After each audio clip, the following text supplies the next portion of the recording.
This channel does not promote any violent, harmful, or illegal activities. All content provided by this channel is meant for an educational purpose only. আর এই মুহূর্তে দাঁড়িয়ে সকাল 10টায় প্রথম কোন বড় খবরে নজর।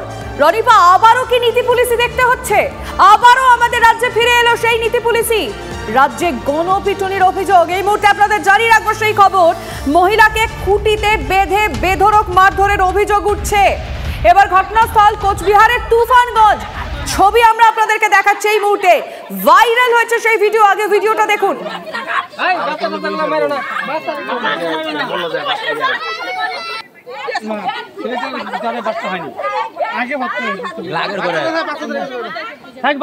যে ভিডিও আমরা আপনাদের দেখাচ্ছি তা ভাইরাল হয়েছে। এই ভিডিওর সত্যতা যাচাই করেনি TV9 বাংলা। ওই মহিলাকে বিয়ের প্রতিশ্রুতি দিয়ে সহবাসের অভিযোগ ওঠে এক যুবকের বিরুদ্ধে। স্থানীয় সূত্রে খবর, বিয়ে করতে অস্বীকার করায় দুই শিশু সন্তানকে সঙ্গে নিয়ে যুবকের বাড়ির সামনে ধর্নায় বসেছিল মহিলা। তারপর কি হলো? সুমন কল্যাণ ভদ্র সরাসরি আমাদের প্রতিনিধির সঙ্গে কথা বলে জানার চেষ্টা করব ঠিক কি ঘটেছিল সেই সময় যে ভিডিওটা আমরা ব্লার করতে বাধ্য হয়েছি। দেখো, বিয়ের প্রতিশ্রুতি ছিল এবং সেই প্রতিশ্রুতি ভঙ্গ হয়। এই মহিলা তার দুই সন্তানকে নিয়ে সেই যুবকের বাড়ির সামনে ধর্নায় বসে এবং এরপরে কিন্তু সেই যুবক বিষ খেয়ে আত্মঘাতী হওয়ার চেষ্টা করে। তারপর তাকে তুলে নিয়ে গিয়ে হাসপাতালে ভর্তি করা হয় এবং এর যে ঘটনা, এই ঘটনার রেশ গিয়ে পড়ে ওই মহিলার উপর। কারণ পরিবারের লোকেরা, আশেপাশের কিছু মানুষ, তারা গিয়ে এই মহিলাকে ধরে মারধর করে এবং বিদ্যুতের যে খুঁটি রয়েছে রাস্তার উপরে সেইখানে বেঁধে তাকে মারধর করার অভিযোগ উঠেছে।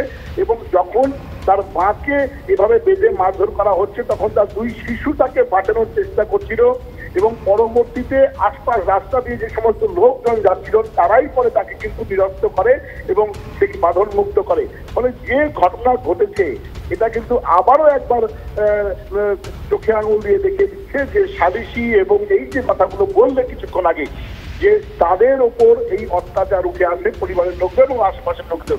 ফলে যে কারণে এই ঘটনার সূত্রপাত সেটি হচ্ছে প্রণয় গঠিত এবং যেটা অভিযোগ করা হচ্ছে যে পরকীয়ায় যুক্ত ছিল মহিলা। তবে বিয়ের প্রতিশ্রুতি দিয়েছিল, সহবাস করেছিল এবং তারপর বিয়েটা অস্বীকার করলে। আচ্ছা সুমন, প্রশাসন কি কোনো ব্যবস্থা নিল? যারা এই নীতি পুলিশি করলেন তাদের বিরুদ্ধে কোনো ব্যবস্থা? দেখো, এখনো পর্যন্ত প্রশাসনের তরফ থেকে কোনো ব্যবস্থা নেওয়ার কিন্তু কোনো কিছু জানা যায়নি। তবে যে যুবকটি বিষ খেয়েছে তিনি, তার চিকিৎসা চলছে এই মুহূর্তে। প্রশাসনের কাছে অভিযোগ গেছে, তবে এখনো পর্যন্ত প্রশাসনের তরফ থেকে কিন্তু বুঝতে পারলাম। সুমন, তুমি সঙ্গে থাকো, মহিলার বক্তব্য আমাদের কাছে রয়েছে, আমরা শোনাবো দর্শকদের। আশা করি এই আমাকে বিয়ের প্রস্তাব দেখায়। প্রস্তাব দেখানোর পরে কিছুদিন যাবতীয় আমার সাথে স্বামী স্ত্রী যেরকম সম্পর্ক সেরকম সম্পর্ক করে। আমাকে কালকে গিয়েছি, আমি বললাম যে দেখো তুমি তো আমার সাথে রিলেশিপে আসবো না, যদি আমাকে মাইনে নাও তো ভালো কথা, আর যদি না মানো তাহলে কোনো আসে যায় না, ঠিক আছে? তো তুমি আমার কাছে যেগুলো টাকা পয়সা খাইছো সেগুলো আমাকে একটু ঘুরাই দাও।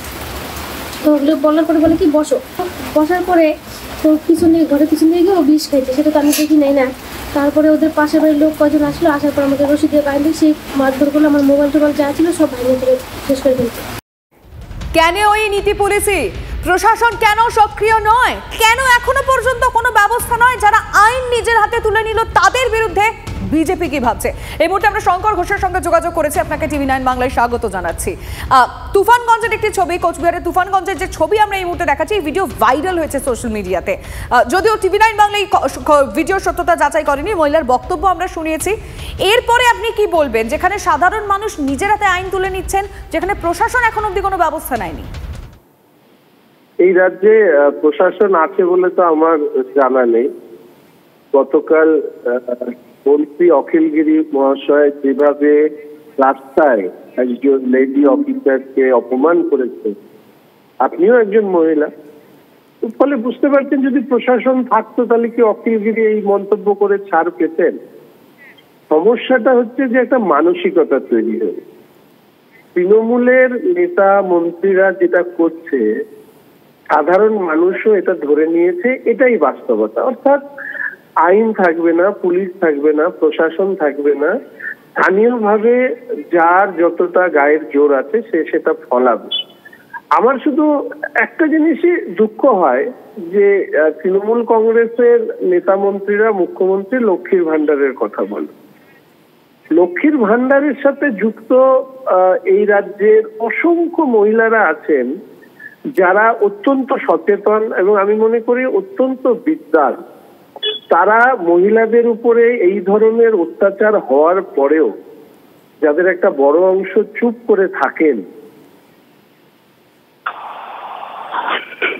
বেশ, আপনাকে অনেক ধন্যবাদ। আমরা বিজেপি নেতা শঙ্কর ঘোষের সঙ্গে কথা বলছিলাম এবং তিনি সরকারের দিকে আঙুল তুলে তিনি প্রশাসনের ভূমিকা নিয়ে প্রশ্ন তুলছেন যে কেন কোনো রকম কোনো পদক্ষেপ নেওয়া হচ্ছে না। আমি আরো একবার দর্শকদেরকে সেই ভাইরাল ভিডিও দেখাতে চাইবো যা ইতিমধ্যেই সোশ্যাল মিডিয়ায় ছড়িয়ে গেছে। দেখুন আরো একবার।